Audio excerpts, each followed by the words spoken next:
Dear students, now we are going to discuss growth is measurable. We can measure growth happening in the plant. After that, what are the phases of growth? So first one, growth is measurable. How to measure growth in the case of plants?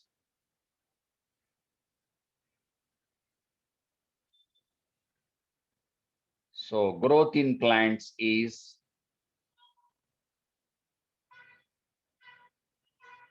not only in plant, in all organisms, including microbes, we can measure the growth possible in a single cell or a tissue, plant part, or complete organism also. So here, other headings for this one is growth parameters. We can use growth parameters or growth criteria. Criterion for growth. So how to measure growth with the help of a certain number of rules and regulations. So at cellular level, means on the base of cell.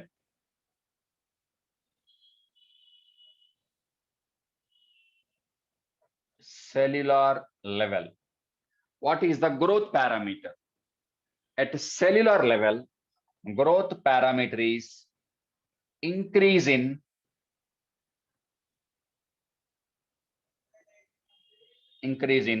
protoplasmic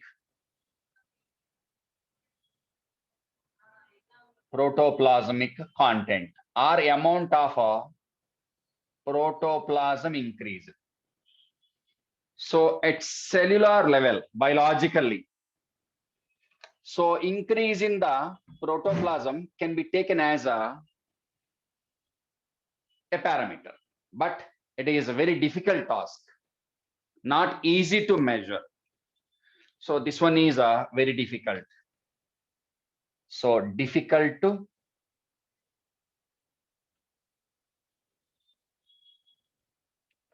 measure growth in terms of protoplasm. In terms of protoplasmic content increase. Reason it needs some equipment is required. Sophisticated equipment. And knowledge in the estimation of that one also required. So it is a very difficult parameter. Okay. So what are the other parameters? Alternative parameters. Alternative parameters.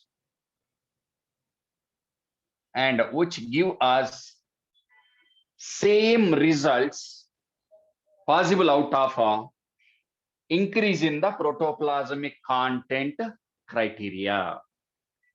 So as estimation of growth on the basis of protoplasmic increase, quantity of protoplasm increase is very difficult.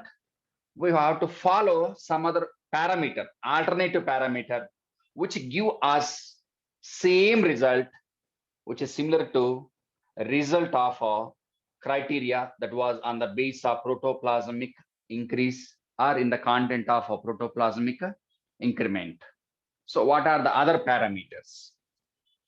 What are the other growth parameters? One, increase in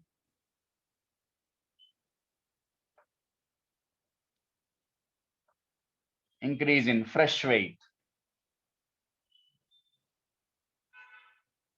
Means weight of the organism.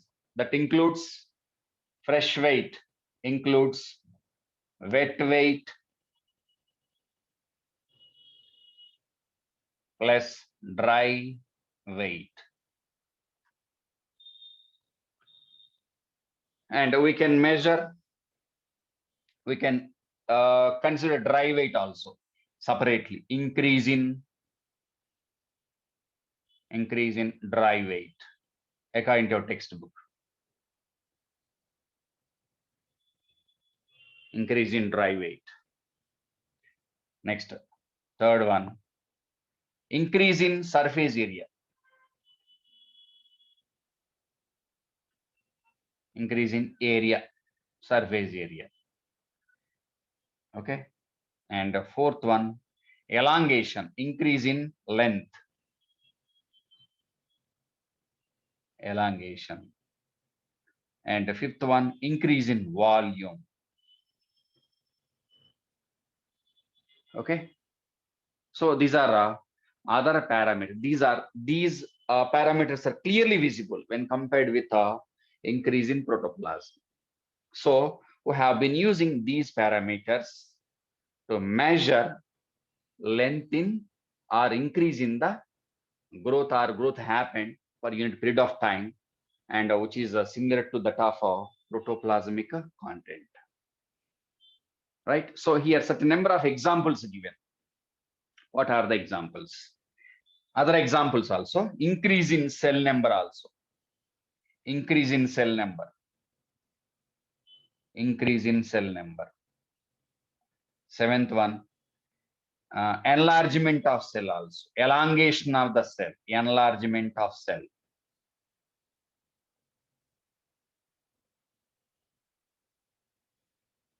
Okay, so in our textbook, some examples given.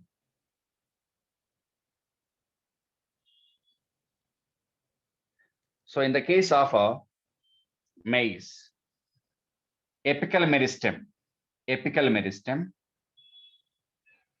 apical meristem with certain number of cells, apical meristem in root of maize, in the root of a maize plant, monocot plant.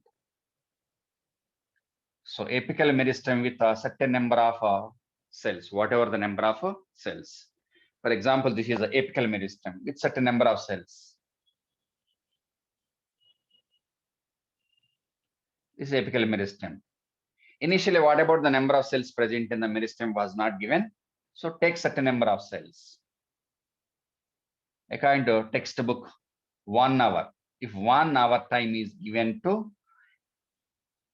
one apical meristem with certain number of cells, what about the number of cells possible? 17,500 daughter cells produced. So in a given period of time, if 1 hour time is given, one single apical meristem, not single cell, one single apical meristem with certain number of cells is able to produce 17,500 cells per hour.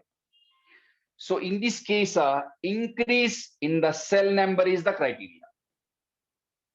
If cell number is increased, what about the biomass? Biomass also increasing. That is one example. And so in this case, increase in the cell number. Criteria is cell number increase is the criteria. Cell number increase is the criteria. That is an example. Next, enlargement of the cell. Given one, water melon cells. Okay, so in the fruit of watermelon, what about increase in the size? 3,50,000 times. So here, enlargement or elongation is the criteria. Increase in the cell number, first one, and second one is increase in the size. How many times? 3,50,000 times. There are also criteria. And one more, length of pollen tube. Pollen tube. That is also criteria. Length of pollen tube, sorry. length of a pollen tube. What is that length of pollen tube? That is a length of male gametophyte. What is a pollen tube? Pollen grain with a pollen tube is nothing but pollen grain. What is pollen grain? That represents male gametophyte. Pollen tube, pollen grain with a pollen tube is nothing but male gametophyte. Male gametophyte. So that is the length of a male gametophyte. In the case of leaf, that is either dorsiventral or isobilateral. In the case of leaf, growth parameter is increase in surface area.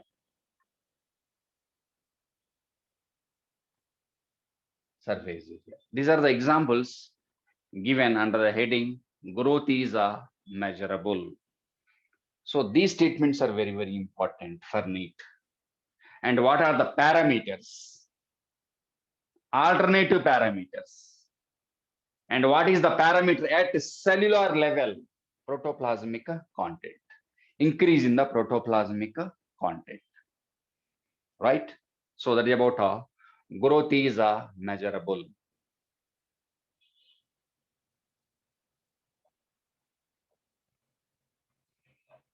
Next, what are the phases of growth?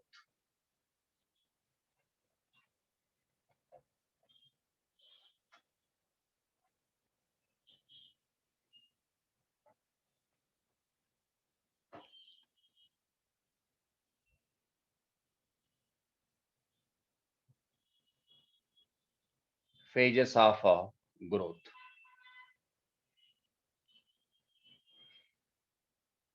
Phases of growth. So here given one is examples in the case of stem and root. In the case of stem and root.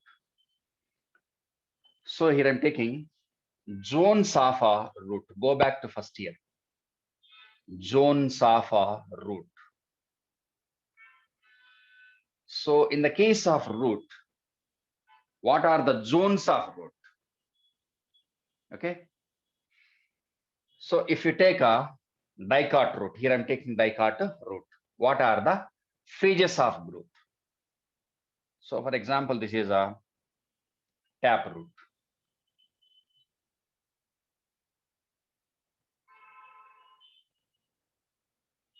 So this is a tap root. Here I'm taking tap root.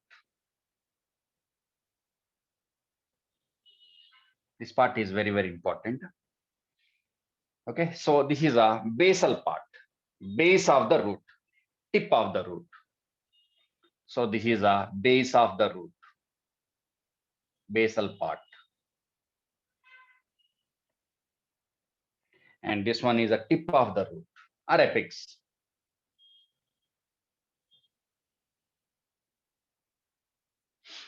So tip of the root, the distal part, this part, the tip of the root, this part is called as a distal part.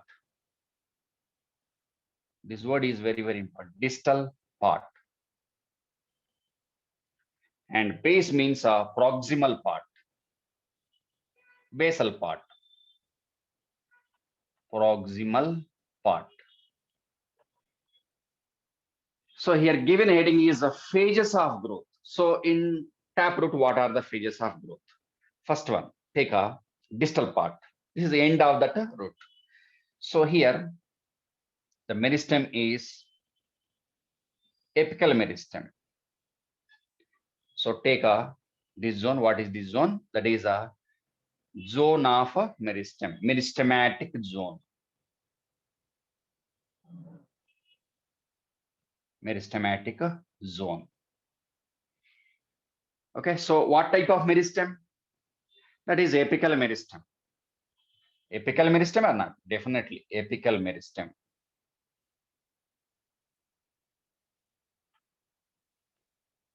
Okay, so cells present in meristem are characterized by immature cells with primary walls, cellulosic cell walls, rich in protoplasm, poor vacuolation. Before this class, we discussed. Already I gave you what are the characteristics of meristematic cells. Immature cells, primary walls present, cellulosic cell walls, rich in protoplasm, centrally located conspicuous nucleus or nuclei. According to textbook here, during our plant growth and development, nuclei were given. Remember that one. Poor vacuolation, no photosynthesis. These are the characteristics of that zone. So meristematic zone is a distal in position, apical part, right? So this meristem is able to produce, according to directions, it is able to produce a number of cells towards base, away from the apex. So what about this region? This region. Second one is zone of elongation. Zone of elongation. So zone of elongation includes modification of the cell. Modification means what are the events which are taking place during elongation. In the previous class, we discussed that is a differentiation. So what about events during differentiation? Increase in protoplasm.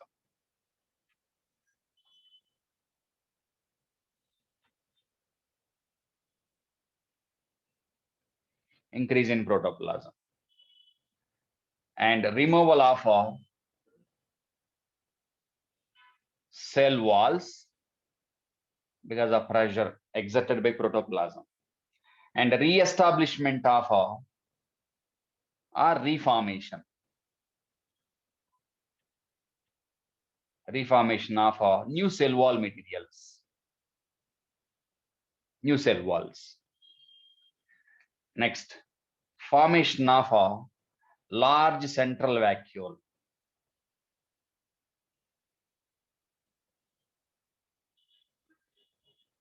Large central vacuole. And the nucleus is pushed towards periphery. Nucleus at periphery. Peripheral in position. So here cell is subjected to modification. So all these events collectively called as differentiation. This one is called as a differentiation.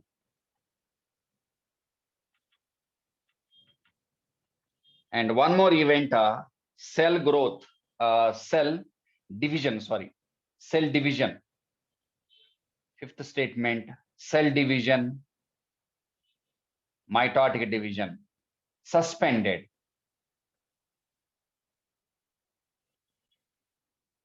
Okay, so differentiation leads to what? Formation of a mature cell, right?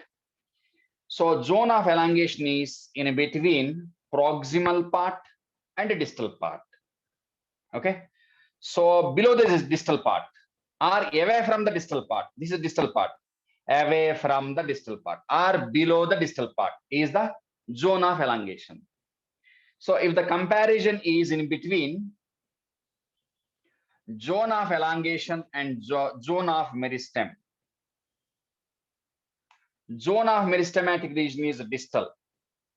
And what about elongation towards proximal? So proximal or not? It is not distal when compared with this one. If the comparison is in between these two, the apex is this one, distal, and below that one or away from distal part is the zone of elongation. So it is proximal in position, means towards base. Remember that one. So during zone of elongation, the cell is subjected to differentiation, modification, and a permanent cell or tissue is produced in the Next one are the zone which is away from the elongation. The third zone is zone of maturation.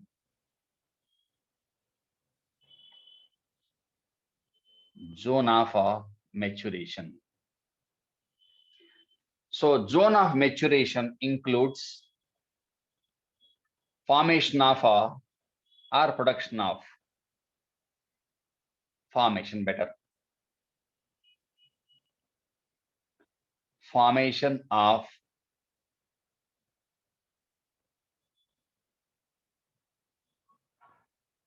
different kinds of mature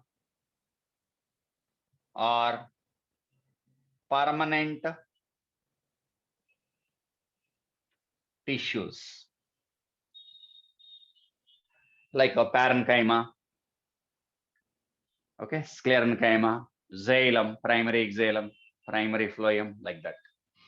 So maximum number of permanent cells are produced in zone of maturation. Okay, so from this one, root hairs also. Go back to first year part. Zone of maturation with root hairs. So zone of maturation is proximal to elongation. If the comparison is in between these two, zone of elongation is distal to zone of maturation. Simply fix this one. Zone of maturation is proximal. Fix it. And zone of meristematic region is distal. Fix it. But what about this one? What are the questions possible out of this one? Zone of elongation is proximal to meristematic. That is true. And if the comparison is in between these two, zone of elongation is distal to zone of maturation. So first of all, you have to fix this one and this one. This is changeable. So if the comparison is in between these two, this one is proximal to this one. This one is always distal in position. This one is always proximal in position. This one is a variable. If the comparison is in between these two, what about the position of this one? Towards proximal. If the comparison is in between these two, it is towards apex, means a distal. So zone of elongation is either proximal or distal. It depends on comparison of that one with other zones. This is very, very important. Okay. So here I'm writing zone of elongation. Zone of elongation is statement 1, proximal to or below, proximal to meristem or meristematic region. Next, it is distal to, towards apex, distal to maturation. Yes, acceptable. Both are correct. Okay, so to understand that one, first of all, you have to fix this one and this one. Always distal, always proximal. What about this one? Either proximal or distal. On the base of that one, definitely they will frame neat question. What about the position of zone of elongation? Proximal to meristematic region? Yes, that is correct. Distal to maturation? Yes, towards apex. Like that, definitely they will question you. So that was given in your textbook. You can add one more statement also. That is a root cap. But they didn't include that one. Root cap. Root cap. Okay, so here it was not included. Right? Follow this one. Okay, meristematic zone, zone of elongation, zone of maturation. They are not considering root cap. Okay, so leave it. That is there actually. Right? So that's about phases of growth in the case of root. Same thing is applicable to stem also. Okay. Now, in the case of root, how to estimate elongation, right? Now,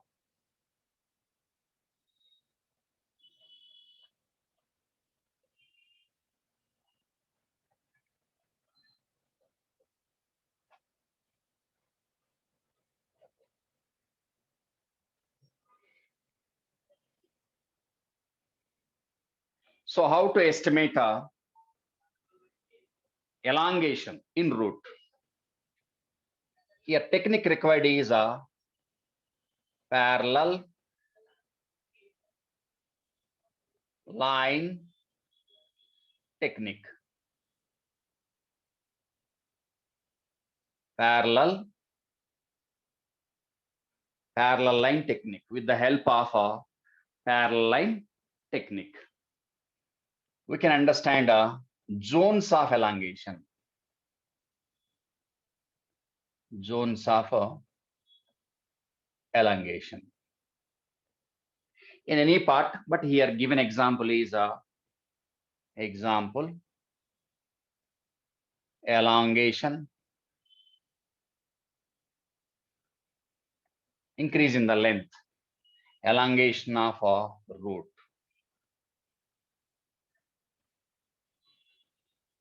Okay, so parallel line technique. What is parallel line technique? We'll see. For example, this is the seed undergoing germination. Seed undergoing germination. From that seed coat seedling produced. That is the seedling. Means emergence of a radicle. Is a radicle and plumule also. But initially, during germination, radicle is produced. Radicle is going into the soil. So this is a root, primary root. Okay, so after certain period of time, what about this one elongated? So how to locate zones elongated in this root? So in the textbook, certain number of points given. What are they? A point, B point, C point, D point, E point, F, G, F and G, up to G given, English alphabets. Okay, so now make a line between these two. So A part, A zone simply. Next, B part, make it very less, small one, better take small one. Then only we can understand very easy. So A, B, C, D, E. Next, F, G. So definitely more elongation is between AB, BC, D. E also, but according to textbook, the elongation zone is from A to B given. So elongation zone. More elongation. More elongation. So what about the distance between G and F? Very less. But what about elongation between A and B? More. B and C more. C and D more. Okay.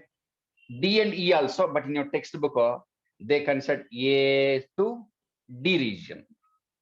So all these lines are parallel to each other or not? Parallel. So see, what about the distance between A and B here? For example, only here 1 centimeter. For example, only. Here, what about the distance? For example, only 10 centimeters, for example. And this one, 1 centimeter. Here, for example, 12 centimeters. 1 centimeter. Here, for example, 13 centimeters. Okay, so with the help of a parallel line technique, we can assess the or able to locate a elongation region. So parallel line technique, in this case, used to measure elongation, how much it is elongated. For example, only 10 plus 12 plus 13. Suppose, okay. So purpose of parallel line technique, it is used to measure growth in terms of growth in root in terms of elongation or length. Elongation or length. And it is applicable for primary growth only. This one, parallel line technique. So what about the importance of a parallel line technique? So parallel line technique is used to measure the growth happened in the root in terms of elongation or length of that. So elongation of root, elongation of root is primary growth. Primary growth only. That is common for all plants. Primary growth. Regulated by meristematic region and elongation region. Next, third one, parallel line technique. Technique is for primary growth only, not for secondary growth. So parallel line technique is used for primary growth only, not for secondary growth. So that is about a parallel line technique used to measure growth happened in the case of root with the help of how much it is elongated. So elongation is, it is part of a primary growth only, not secondary growth. What is secondary growth? Increase in the thickness, increase in the thickness. But here we are measuring increase in length only, right? So that is about a parallel line technique. In the textbook, there was no parallel line heading, but it was given at the bottom of the diagram, concern diagram. Check it properly. That is very, very important, most neglected area. So that is about a parallel line technique. Simply, from here to here, the distance is 10 centimeters only, for example, 10 centimeters, for example. But here to, from A to D, for example, 40 centimeters, 50 centimeters. So definitely elongate or not. So according to textbook, elongation region more elongated is A, B, C, D. So that is about a parallel line technique, right?